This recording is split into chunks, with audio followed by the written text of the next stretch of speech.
இன்றைக்கி மார்னிங் பார்த்தீங்கன்னா லைவில் அந்த வேக்கப் சாங் முடிஞ்சதுக்கப்புறமா விக்ரம் வந்துட்டு சாண்ட்ரா கிட்டேயும் கமருதீன் கிட்டேயும் சொல்கிறாரு, நான் திவ்யா கிட்ட போய் பேசுவேன், கண்டிப்பாக பேசுவேன். ஏன்னா அவங்க ஒரு பாயிண்ட் வச்சா அதை அக்செப்ட் பண்ணவே மாட்டேங்கிறாங்க. ஸோ நான் என்னோட கருத்தை அவங்கக்கிட்ட கண்டிப்பாக சொல்லியே தீருவேன் அப்படின்னு சொல்லிட்டு சொல்கிறாங்க.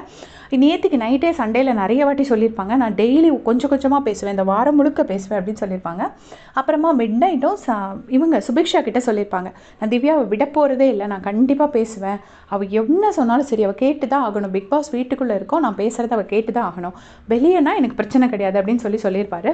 திரும்ப இப்போ மார்னிங் என்ன சொல்கிறாருன்னா, நான் கண்டிப்பாக பேசுவேன், என்னானாலும் சரி நான் துரத்தி பின்னாடியே போய் பேச தான் செய்வேன்.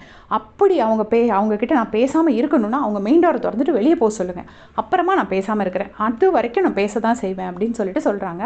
என்னானாலும் நான் விட மாட்டேன், லிவிங் ஏரியாவில் நான் கூப்பிட்டு வச்சு அட்ரஸ் பண்ணுவேன், தலை டாஸ்க்கு நடந்து முடிஞ்சதுக்கப்புறமா நான் கூப்பிட்டு வச்சு அட்ரஸ் பண்ணுவேன் அப்படின்னு சொல்கிறாரு. அப்போ சாண்ட்ரா சொல்கிறாங்க, அவளுக்கு விருப்பம் இல்லை, கொஞ்சம் விட்டுருங்களேன் அப்படின்னு சொல்லிட்டு சாண்ட்ரா சொல்கிறாங்க.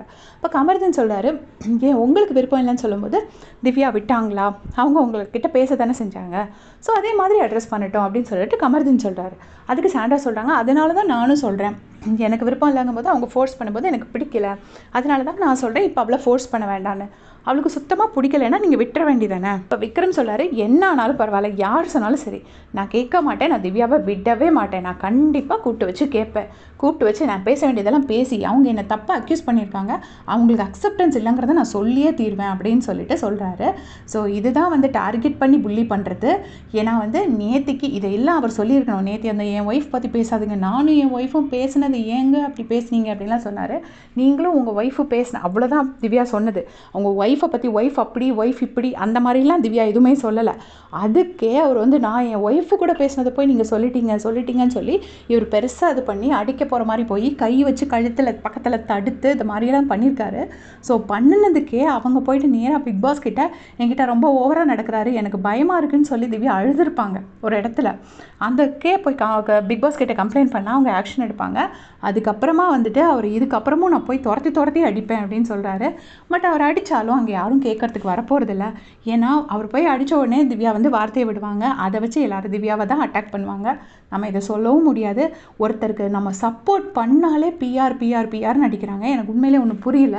நான் எல்லாரோட பாசிட்டிவ்ஸை சொல்லி தான் நான் வீடியோஸ் போடுவேன். ரொம்ப மீறி போய் நெகட்டிவ்ஸ் பண்ணும்போது தான் அவங்களோட நெகட்டிவ்ஸை ஹைலைட் பண்ணி வீடியோ போடுவேன். ஒருத்தரோட இப்போ எனக்கு வந்து எல்லாரும் மாதிரி வந்து இங்கேயும் இவங்களையும் திட்டி அவங்களையும் திட்டி இப்படி ரெண்டு பக்கம் அழகாக திட்டி எனக்கு அப்படி பேச தெரியாது.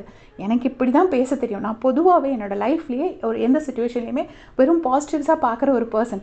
அதனால நான் ஒருத்தவங்களோட பாசிட்டிவ்ஸ் வச்சே தான் நான் வீடியோ போடுறேன். அதுக்காக வந்து அந்த பொண்ணுக்கு சப்போர்ட் கிடச்சிடக்கூடாதுன்னு சொல்லிட்டு வாயை திறந்தாலே பிஆர்னு என்னையும் எல்லாருமே மென்டல் டார்ச்சர் கொடுக்குறாங்க. ஒரு அளவுக்கு கொடுங்க டார்ச்சர். நானும் ஒரு மனுஷன், கொஞ்சம் யோசிச்சுட்டு கொடுங்க. உங்களுடைய கமெண்ட் சொல்லுங்கள்.